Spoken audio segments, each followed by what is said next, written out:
여러분 안녕하세요. 오늘 밤 우리는 인간관계라는 이 거칠고도 오묘한 정글 속에서 스스로를 지켜내는 법에 대해 아주 깊은 이야기를 나누어 보려 합니다. 창밖은 이미 어둠이 짙게 깔렸고 방 안의 공기는 차분하게 가라앉아 있네요. 시계 초침 소리가 유난히 크게 들리는 이 고요한 시간에 우리는 가슴 한구석에 쟁여두었던 서글픈 감정들을 하나씩 꺼내어 보려 합니다. 하루 종일 타인의 시선에 맞추느라 혹은 누군가의 무심한 말 한마디에 배인 상처를 숨기느라 애쓰셨을 여러분의 고단한 어깨가 이 밤의 어둠 속에서 조금이나마 쉴 수 있기를 바랍니다. 어쩌면 오늘 우리가 나눌 이 지혜를 제대로 깨닫지 못한다면 여러분은 평생 타인의 감정 쓰레기통이 되어 마음의 평화를 영영 되찾지 못한 채 살아남지 못할 수도 있습니다. 그러니 편안히 자리 잡기 전에 잠시 시간을 내어 좋아요와 구독을 눌러주세요. 물론 제가 여기서 하는 작업이 정말 마음에 드실 때만요. 자, 지금 영상을 보고 계신 여러분은 어느 나라, 어느 도시에 계신가요? 지금 그곳의 시간은 몇 시인가요?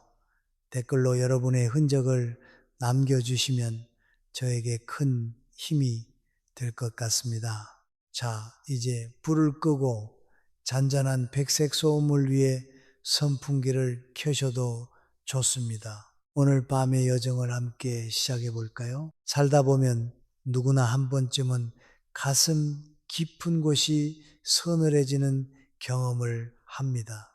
특히 인생의 절반쯤을 넘어온 우리 중년들에게는 그 서늘함의 무게가 남다르지요. 젊은 시절의 혈기와는 또 다른 아픔입니다. 바로 누군가에게 무시당했다는 느낌을 받을 때입니다. 나름대로 열심히 살아왔고 가정도 꾸리고 사회에서 제 몫을 다하며 살아왔다고 자부했는데 문득 마주한 타인의 차가운 시선이나 무심한 말 한마디는 우리의 자존감을 뿌리째 흔들어 놓기도 합니다. 여러분은 그럴 때 어떻게 반응하시나요? 화가 치밀어 올라 똑같이 쏘아붙여 주시나요? 아니면 억울한 마음에 구구절절 해명을 하며 내 가치를 증명하려 애쓰시나요? 사실 저도 예전엔 그랬습니다. 누가 나를 무시하면 잠이 안 오더라고요. 내가 그때 이 말을 했어야 했는데 하면서 새벽 3시에 이불을 걷어차는 게 제 전공이었죠. 아마 여러분도 이불 한두 번쯤은 찢어보셨을 겁니다. 오늘 저는 여러분께 아주 충격적이지만 가장 강력한 힘을 가진 비밀 하나를 말씀드리려 합니다. 상대방이 나를 무시할 때 내 품격을 지키면서도 상대에게 가장 뼈아픈 타격을 주는 복수법은 따로 있습니다. 그것은 바로 아무 말도 하지 않는 것입니다. 네, 맞습니다. 바로 침묵입니다.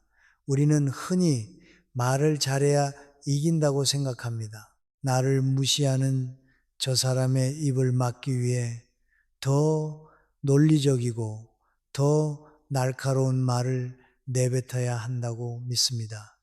하지만 그것은 크나큰 착각입니다.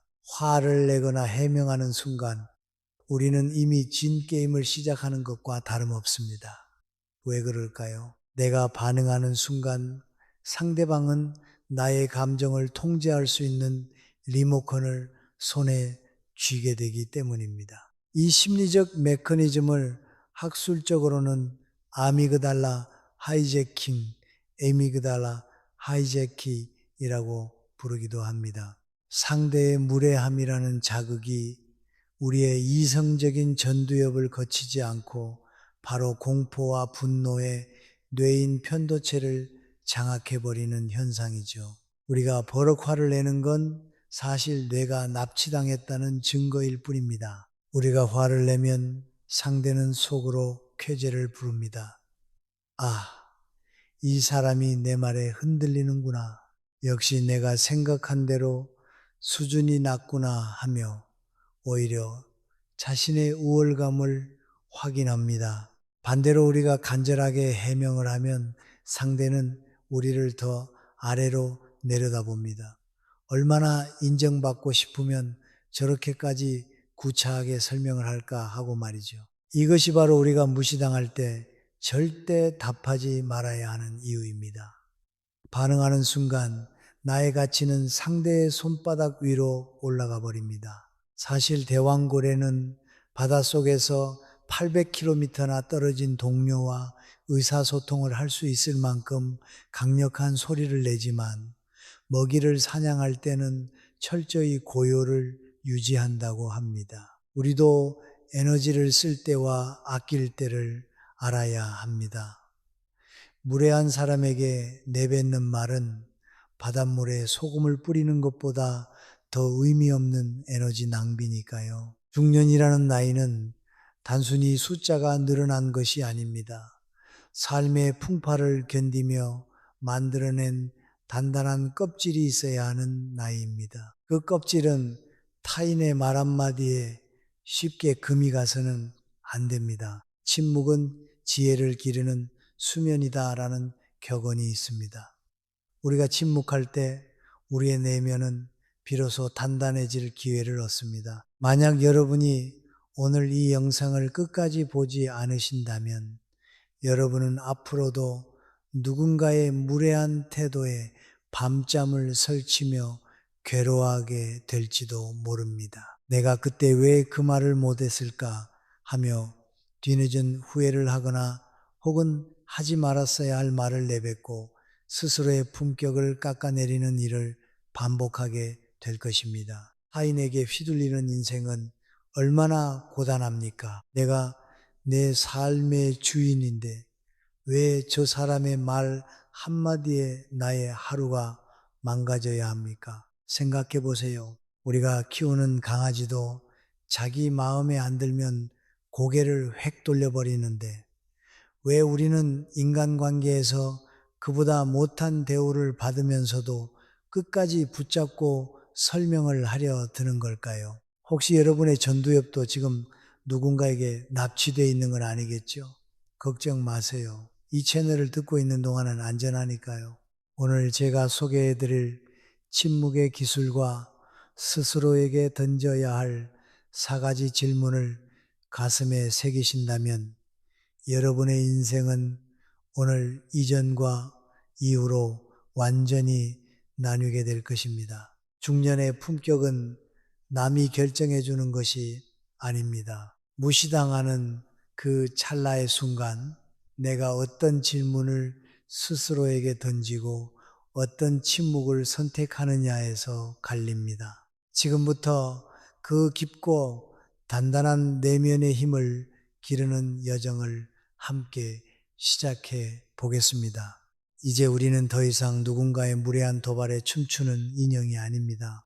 고요하지만 서늘한 침묵으로 그들의 얄팍한 공격을 허공으로 날려버릴 준비가 되셨나요? 무시당하는 순간 당신의 입술을 굳게 닫고 오직 당신의 내면에만 집중하는 그 경이로운 경험을 지금부터 하나씩 풀어내 보겠습니다. 중년의 삶이라는 게 참으로 고단하고도 외로운 길입니다. 밖에서는 총성 없는 전쟁터 같은 치열한 생존 경쟁을 벌여야 하고 안에서는 가족들의 든든한 버팀목이자 최후의 보루가 되어야죠. 그렇게 앞만 보고 숨 가쁘게 달려왔는데 어느 날 문득 뒤를 돌아보니 내가 서 있는 자리가 참으로 위태로운 낭떠러지 같다는 생각이 들 때가 많습니다. 특히 사람 사이의 관계에서 오는 그 서러움은 예고도 없이 마치 불청객처럼 찾아옵니다. 여러분은 이런 경험 없으신가요? 명절이나 가족 모임에서 큰 마음 먹고 온 가족이 모인 자리입니다. 오랜만에 자식들도 보고 일가 친척들도 모여서 왁자지껄 떠드는데 어느 순간 나만 투명 인간처럼 소외되어 있다는 느낌을 받을 때 말입니다.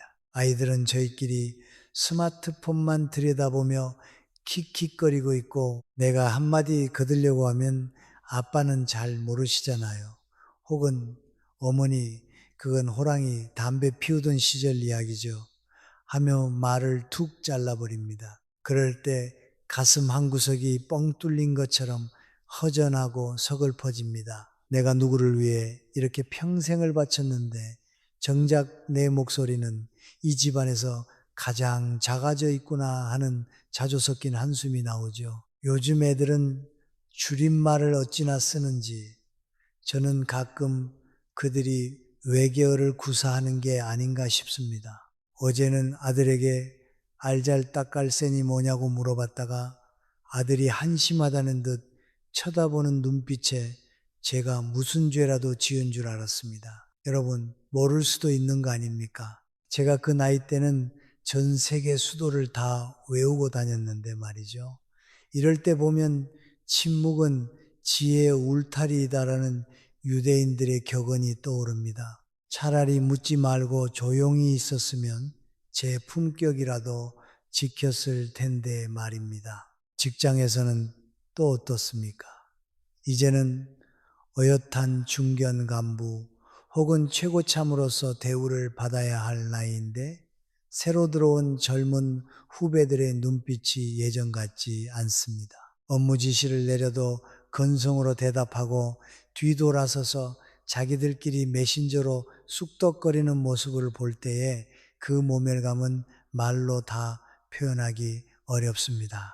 내가 그들의 나이였을 때는 상상도 못했던 무례함인데 요즘 MZ세대는 이렇다라는 시대적 흐름이라는 이유로 꾹 참고 넘겨야 하는 상황이 야속하기만 합니다. 회의 시간에 내가 낸 의견이 묵살당하거나 마치 없는 사람 취급을 당할 때 우리는 단순히 기분이 나쁜 것을 넘어 존재 자체가 부정당하는 듯한 실존적 고통을 느낍니다. 이런 현상을 사회학에서는 관계적 공격성이라고 부르기도 하는데 대놓고 싸우는 것보다 은근히 배제하는 것이 인간의 정신에 훨씬 더 치명적인 상처를 준다고 하죠. 오랜 친구와의 만남은 또 어떤가요? 세상에서 가장 편하고 즐거워야 할 관계인데 언제부턴가 은근한 기싸움이 시작됩니다. 자식 자랑이나 재산 자랑을 은근슬쩍 늘어놓으며 나의 현재 형편을 교묘하게 깎아내리는 친구의 말을 듣고 있으면 차 마시던 손이 파르르 떨립니다. 대놓고 욕을 하는 것도 아니고 비꼬는 것도 아닌데 그 미묘한 무시의 뉘앙스가 날카로운 바늘처럼 가슴에 밝힙니다. 나이가 들수록 입은 닫고 지갑은 열라는 말이 있죠. 그래서 기분 좋게 밥값도 내고 술값도 시원하게 계산합니다. 그런데 정작 집에 돌아오는 길에 느껴지는 건 뿌듯함이 아니라 지독한 공허함입니다. 왜 나는 거금을 쓰고도 무시당하는 기분이 들까? 왜 저들은 나의 호의를 당연한 전리품처럼 여기고 나라는 사람의 가치는 소중히 여기지 않을까? 이런 생각들이 꼬리에 꼬리를 물면 그날 밤은 완전히 망친 거나 다름없습니다. 사실 여러분, 랍스터라는 동물이 어떻게 성장하는지 아시나요? 랍스터는 딱딱한 껍질 속에 살지만 몸이 자라면서 그 껍질이 몸을 옥죄기 시작합니다. 그 불편함과 통증을 견디다 못해 바위 밑으로 숨어 들어가 껍질을 벗어던지고 새로운 껍질을 만들죠. 우리 중년의 상처도 어쩌면 우리가 더 단단한 내면을 갖기 위해 겪어야 하는 성장의 통증일지도 모릅니다. 하지만 지금 당장은 그저 아플 뿐이죠. 가슴 언저리가 뜨거워지고 명치 끝이 꽉 막힌 것 같은 이 불쾌감. 누군가는 속 좁게 뭘 그런 걸 가지고 그러냐고 핀잔을 줄지 모르지만 당사자에게는 세상이 무너지는 고통입니다. 무시당했다는 사실보다 더 슬픈 건 그 상황에서 아무 대처도 못하고 바보처럼 허허 웃어 넘겨버린 나의 비겁함이나 혹은 참지 못하고 버럭 화를 내서 분위기를 망쳐버린 나의 미성숙함을 확인하는 순간입니다. 노안이 와서 메뉴판도 잘 안 보이는데 이제는 타인의 무례한 마음까지 읽어내야 하니 참 피곤한 노릇입니다. 안경을 써도 안 보이는 건 마음의 눈인가 봅니다. 여러분만 그런 것이 아닙니다. 이 시대를 살아가는 수많은 중년이 매일같이 이런 미세한 상처들을 가슴에 차곡차곡 쌓아두며 살아갑니다. 겉으로는 멀쩡해 보이고 사회적으로 성공한 것 같아도 속은 이미 만신창이가 된 채로 겨우 버티고 있는 분들이 태반입니다. 오늘 제가 여러분의 그 아픈 마음을 따뜻하게 어루만져 드리고 싶습니다.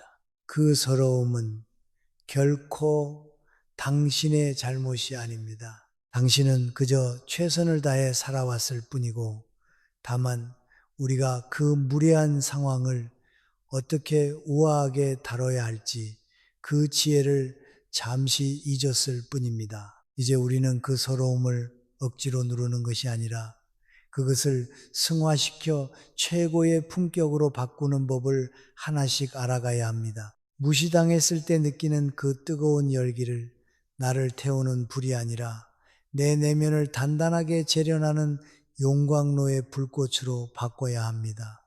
당신의 가치는 그들의 얄팍한 말 한마디에 결정되는 것이 아닙니다. 타인의 무례함이라는 파도가 아무리 높게 쳐도 당신이라는 바다의 깊은 곳은 여전히 고요하고 평온해야 합니다. 그 지혜의 첫걸음은 내가 지금 아프다는 것을 인정하고 그 아픔의 실체를 똑바로 마주하는 것에서 시작됩니다. 이제 그 서러움을 품격으로 바꾸는 본격적인 기술들을 함께 파헤쳐 봅시다. 우리가 겪은 이 모든 모멸감은 우리가 더 높은 곳으로 비상하기 위한 활주로가 될 것입니다. 자, 이제 우리가 왜 그토록 타인의 무례한 도발에 쉽게 무너지는지 그 심리적 설계도 속에 거대한 함정을 파헤쳐 볼 시간입니다. 누군가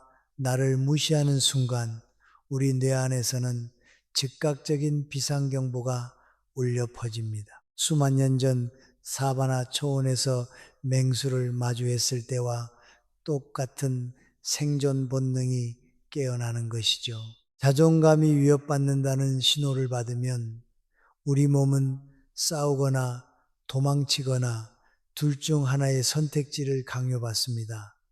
대개 우리는 싸우는 쪽을 택합니다. 차가운 눈총에 더 날카로운 말로 응수하거나 얼굴을 붉히며 불쾌함을 온몸으로 뿜어냅니다. 그런데 여러분, 바로 여기에 우리가 평생을 빠져 살았던 거대한 함정이 숨어 있습니다. 심리학적 관점에서 볼 때 타인의 무시는 단순한 무례가 아니라 정교하게 설계된 일종의 공격입니다.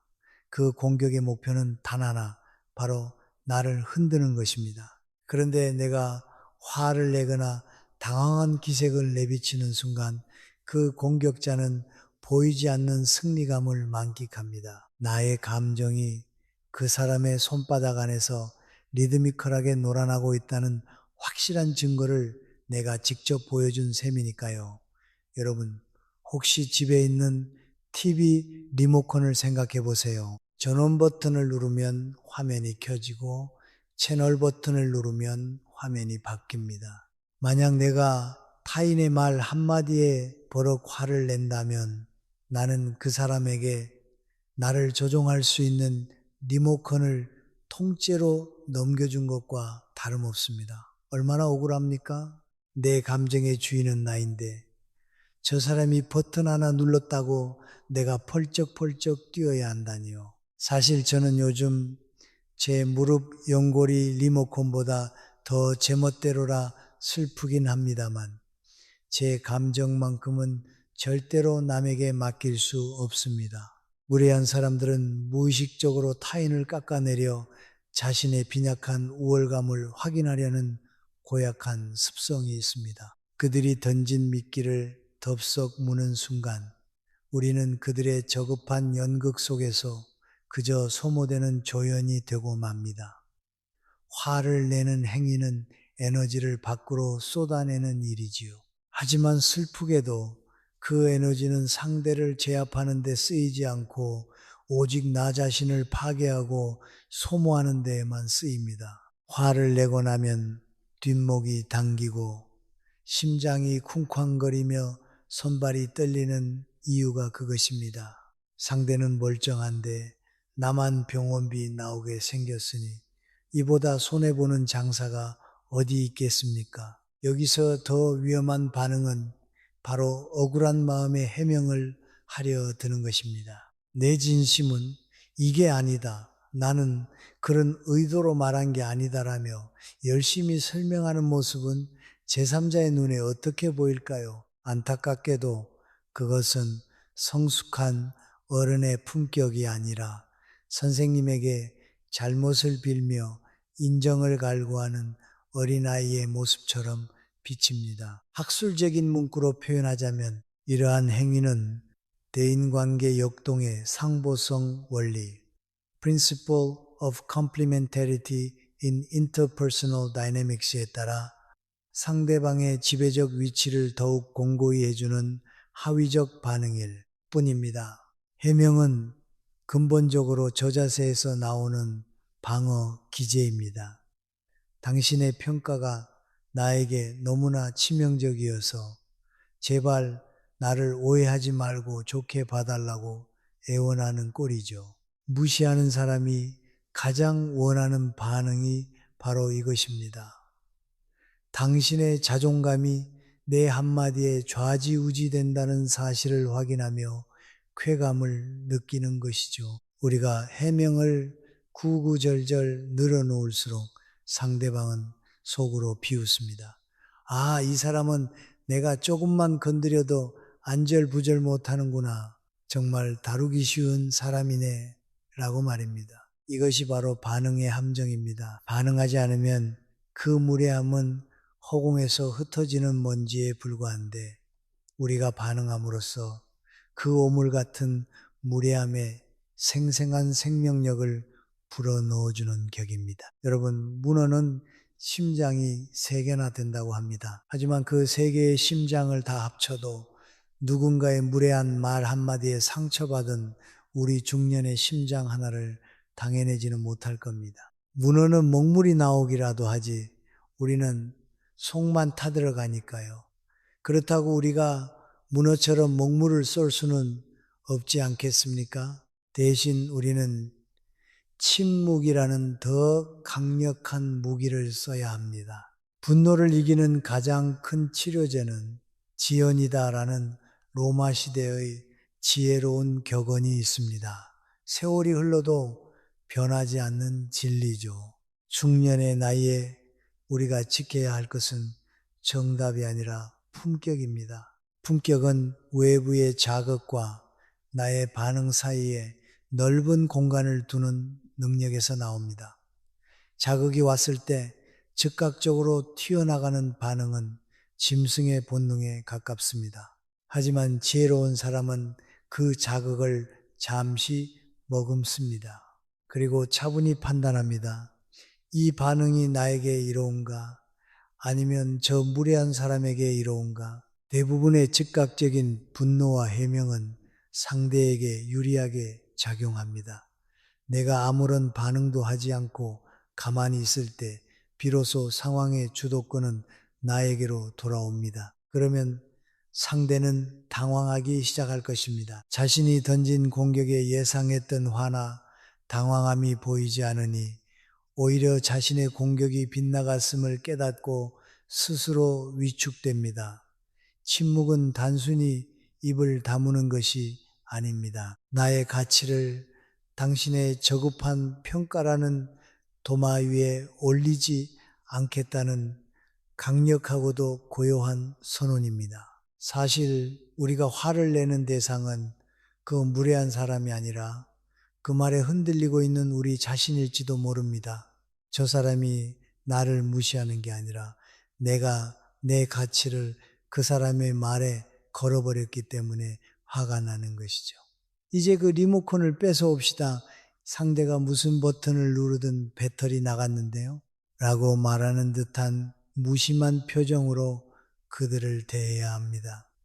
침묵의 무게가 깊어질수록 상대의 가벼움은 더욱 극명하게 드러날 것입니다. 이 사실을 명확히 깨닫는 것만으로도 여러분은 이미 무시당하는 그 지옥 같은 상황에서 절반 이상의 승기를 잡으신 것입니다. 이제 그 침묵을 어떻게 더 구체적으로 사용해야 할지 그 마법 같은 3초의 기술로 넘어가 볼까요? 이제 우리는 실전으로 들어가 볼 시간입니다. 이론은 충분히 알았으니 이제 내 주머니 속에 넣어두었다가 결정적인 순간에 꺼냈을 수 있는 아주 날카롭고도 우아한 단검 하나를 갈아보죠. 누군가 무례한 말을 던졌을 때 혹은 나를 대놓고 무시하는 행동을 했을 때 우리가 취해야 할 행동은 생각보다 단순합니다. 하지만 그 단순함 속에 우주를 담는 지혜가 필요하죠. 제가 제안하는 방법은 바로 3초의 미학입니다. 상대의 무례함이 나의 고막을 때리는 그 찰나의 순간 입을 꾹 다물고 3초 동안 그 사람의 눈을 가만히 응시하는 것입니다. 이때 여러분의 표정은 너무 험악할 필요도 그렇다고 비굴하게 웃을 필요도 없습니다. 그저 아무런 감정이 실리지 않은 무색무취의 무표정이면 충분합니다. 여러분, 이 3초가 사실 컵라면 읽기를 기다리는 시간보다 훨씬 짧게 느껴지시겠지만 대치 상황에서의 3초는 마치 영겁의 시간처럼 상대의 숨통을 조입니다. 공격자는 보통 자신의 독설 이후에 올짜릿한 피드백을 기대하죠. 당신이 화를 내며 펄펄 뛰거나 혹은 당황해서 어쩔 줄 몰라 하며 눈동자를 굴리는 모습을 말입니다. 그런데 당신이 마치 석조불상처럼 고요한 눈빛으로 자신을 쳐다보기만 하면 상대는 순식간에 정적의 공포에 휩싸입니다. 이게 아닌데? 하는 당혹감이 상대의 뇌를 장악하게 되죠. 사실 저도 예전에 이걸 연습해 보다가 너무 몰입한 나머지 상대방이 저한테 어디 아프냐고 물어본 적이 있습니다. 여러분은 너무 눈을 부릅뜨지 마세요. 품격 있게 살짝 너 참 애쓰는구나 하는 느낌 정도만 담아주시면 됩니다. 이 3초의 정적 동안 여러분은 멍하니 있는 게 아닙니다. 속으로 자신에게 첫 번째이자 가장 중요한 질문을 던져야 합니다. 이것이 오늘 우리가 나누는 지혜의 핵심 중 하나입니다. 바로 이 사람의 저급한 평가가 내 인생의 본질을 단 1%라도 바꿀 수 있는가 하는 질문입니다. 가만히 생각해 보십시오. 지금 내 눈앞에서 침을 튀기며 나를 무시하는 저 사람의 말이 내 신체적 건강을 해칩니까? 아니면 내 통장의 잔고를 단돈 1원이라도 깎아 먹습니까? 내가 그동안 피땀 흘려 쌓아온 업적과 내 본연의 인격이 저 사람의 혀끝에서 나오는 소음 때문에 사라지기라도 하나요? 전혀 그렇지 않습니다. 심리학에서는 이를 인지적 재구조와 cognitive restructuring라고 부릅니다. 외부의 부정적인 자극을 내 마음의 필터로 걸러내어 그 사건의 의미를 완전히 다르게 해석하는 과정이죠. 저 소리는 그저 허공을 떠돌다 사라질 음파의 진동일 뿐입니다. 내가 그 진동을 굳이 붙잡아 내 소중한 가슴 속으로 가져오지만 않는다면 그 말은 나에게 아무런 영향도 끼칠 수 없습니다. 사실 나무늘보는 나무십 한 장을 소화하는데 무려 2주일이나 걸린다고 합니다. 그렇게 느릿느릿해도 자기 삶을 잘만 살아가죠. 우리도 상대의 오물을 소화하려고 했을 필요 없습니다. 그냥 그 자리에서 툭 뱉어버리면 그만입니다. 이 질문을 던지는 순간 여러분은 상황의 늪에서 한 발짝 빠져나와 마치 제3자가 된 것처럼 객관적으로 자신을 바라볼 수 있게 됩니다. 3초의 침묵이 흐른 뒤 여러분이 해야 할 행동은 더없이 간결합니다. 마치 아무 일도 없었다는 듯이 원래 하려던 일을 묵묵히 계속하거나 아주 자연스럽게 화제를 돌리는 것입니다. 혹은 그저 가벼운 미소를 지으며 아, 그렇게 생각하시는군요.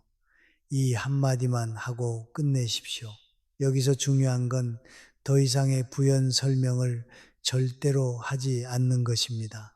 이 짧은 멈춤과 태도의 반전이 상대방을 얼마나 당혹스럽고 초라하게 만드는지 직접 경험해 보시면 아마 깜짝 놀라실 겁니다. 상대는 자신이 무언가 큰 실수를 했다는 서늘한 느낌을 받게 되고 오히려 당신의 그 깊은 침착함 앞에 압도당하게 됩니다. 이것이 바로 진정한 중년의 품격입니다. 상대의 낮은 수준에 맞춰 같이 진흙탕에 들어가 구르는 것이 아니라 나는 당신과 너는 물이 다르다는 것을 말 한마디 없이 행동으로 증명해 보이는 것이죠.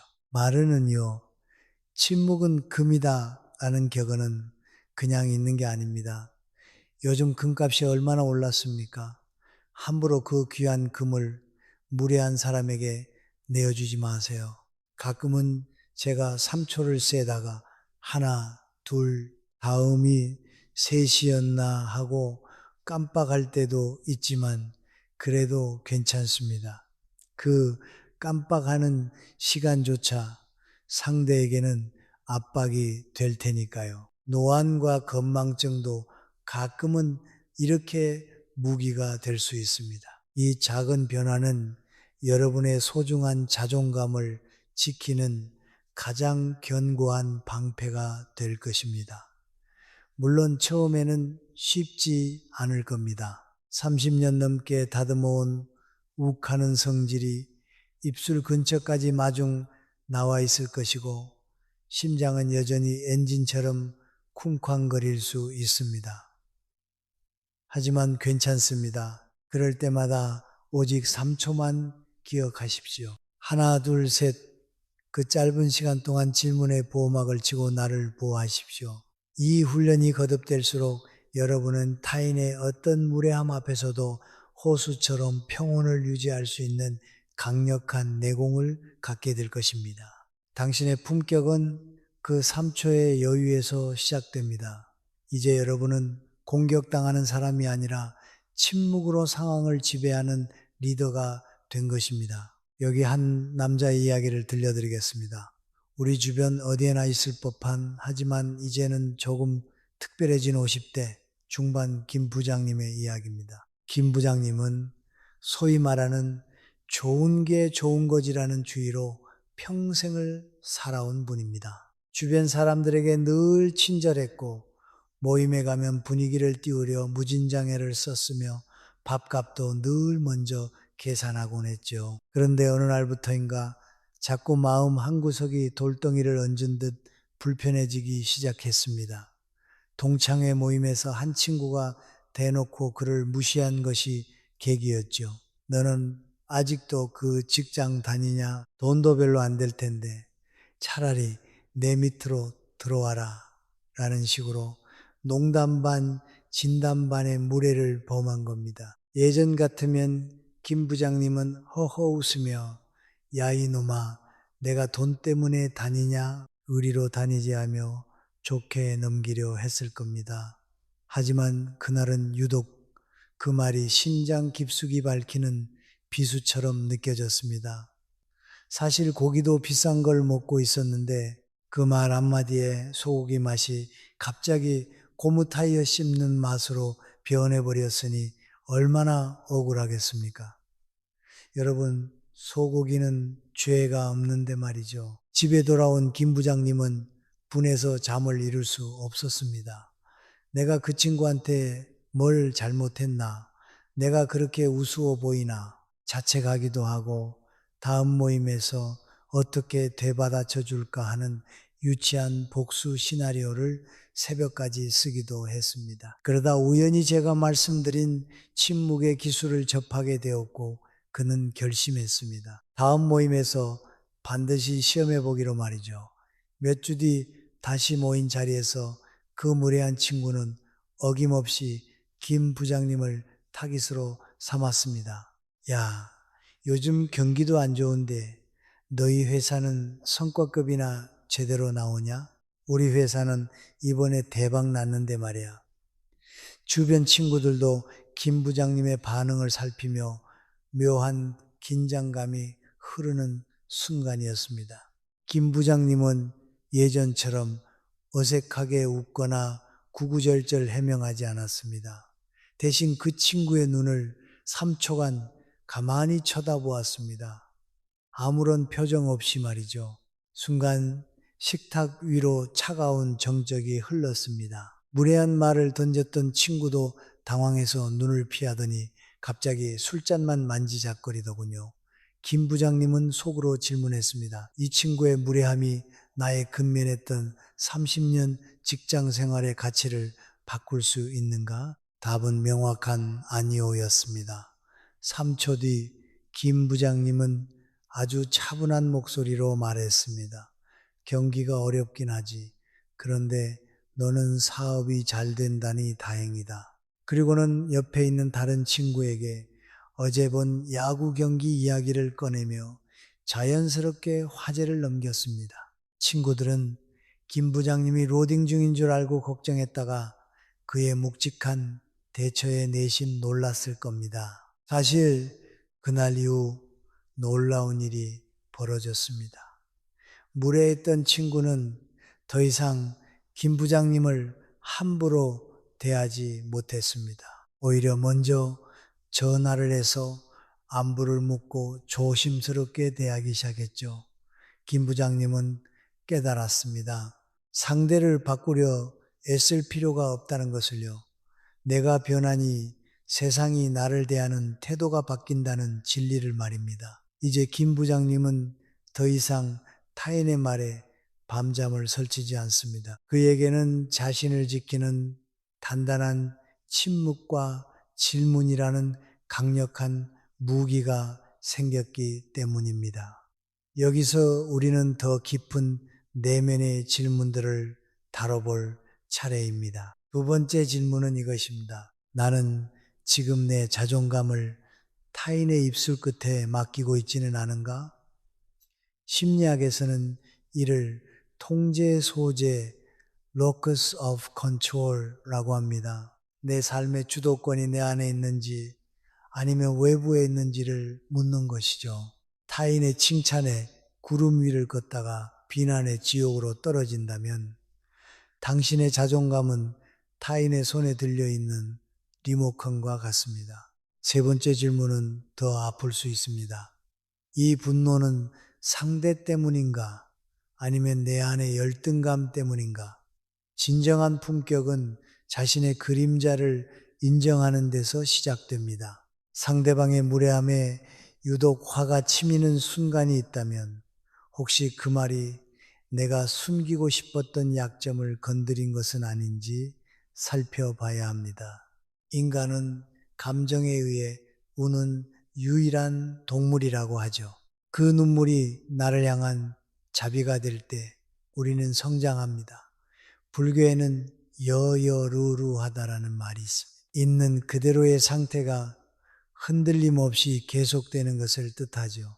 부처님은 자신에게 욕설을 퍼붓는 남자에게 당신이 준 선물을 내가 받지 않으면 그 선물은 누구의 것이 되겠소? 라고 물으셨습니다. 침묵은 바로 그 오물 같은 선물을 수령 거부하는 행위입니다. 여러분, 택배도 마음에 안 들면 반품하잖아요. 무례함도 똑같습니다. 그냥 반품 버튼을 누르세요. 배송비는 그쪽에서 내게 두고요. 마지막 네 번째 질문에 도달합니다. 나는 오늘 나 자신을 충분히 사랑했는가? 누군가에게 무시당해 괴로운 마음이 들 때 가장 먼저 해야 할 일은 상대를 원망하는 것이 아니라 상처받은 나를 안아주는 것입니다. 타인이 나를 귀하게 여기지 않는다고 해서 나조차 나를 함부로 대하지 마십시오. 오늘 하루 수고한 나에게 맛있는 밥 한 끼를 대접하고 말해주세요. 남들이 뭐라 하든 너는 충분히 잘 살아왔고 지금도 충분히 귀한 사람이다라고 말입니다. 자비의 마음은 타인을 향하기 전에 먼저 나 자신을 향해야 합니다. 사실 우리는 남의 집 강아지가 귀엽다고 간식은 잘만 사주면서 정작 나 자신에게는 인색할 때가 많잖아요. 오늘 밤엔 여러분 자신에게 가장 비싼 간식을 허락해 보시는 건 어떨까요?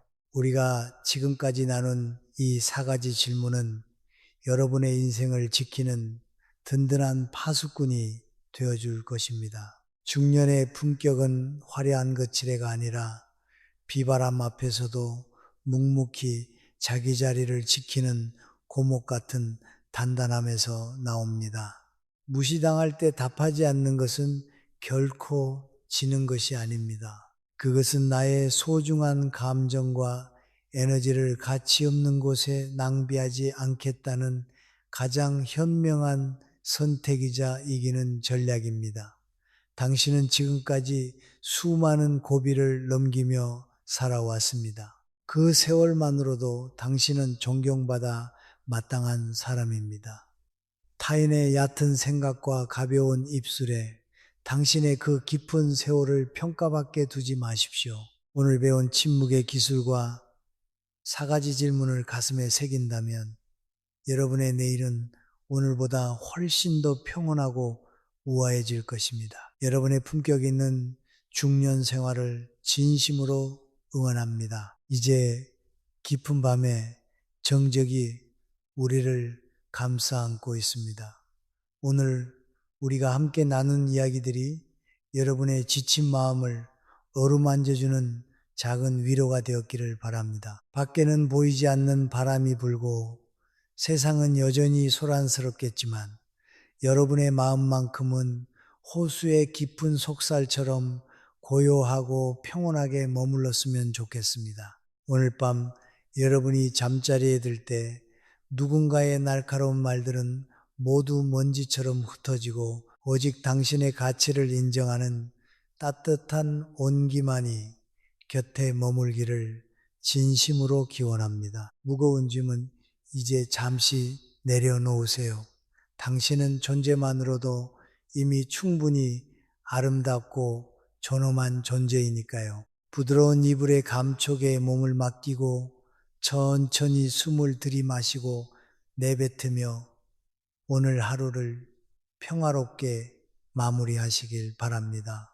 어둠 속에서 들려오는 미세한 소리조차 당신을 축복하는 자장가가 되어줄 것입니다. 당신의 내일은 오늘보다 더 단단하고 더 빛나는 침묵으로 가득할 것입니다. 이제 모든 근심을 어둠 속에 녹여보내고 가장 편안한 자세로 깊은 휴식의 바다에 잠기세요. 당신의 영혼이 맑은 샘물로 채워지는 그런 밤이 되기를 따뜻하고 평온한 꿈속에서 당신을 다시 만나기를 기다리겠습니다.